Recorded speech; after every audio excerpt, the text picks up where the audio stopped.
నిద్ర లేచిన కాడి నుంచి ఇంట్లో ఎవరో ఒకళ్ళకి బీపీనో, షుగర్, థైరాయిడ్, లేకపోతే గ్యాస్ ట్రబులు, ఇలా రకరకాల ప్రాబ్లమ్స్, లేదంటే కాళ్ళ నొప్పులు, కీళ్ళ నొప్పులు, ఎన్నో నొప్పులతోటి మన ఇంట్లో ఫ్యామిలీ మెంబర్స్ బాధపడుతుంటారు. వాళ్ళని అలా చూస్తూ ఏం చేయలేమా అనేసి అనుకుంటూ ఉంటాము. అలా అని హాస్పిటల్స్కి వెళ్ళి వేల వేల రూపాయలు ఖర్చు పెట్టలేము. అలాంటప్పుడు మన ఇంట్లో వాళ్ళ హెల్త్ మనమే జాగ్రత్తగా చూసుకోవాలి. కాబట్టి ఎదిగే పిల్లలకైనా పెద్దవాళ్ళకైనా కూడా మంచి పౌష్టిక ఆహారం ఇదని చెప్పొచ్చు. మొలకలు తినమంటే పిల్లలే కాదు పెద్దవాళ్ళు కూడా మారం చేస్తుంటారు, తినడానికి ఇష్టపడరు.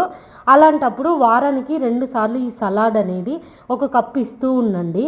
హెల్త్కి చాలా మంచిది.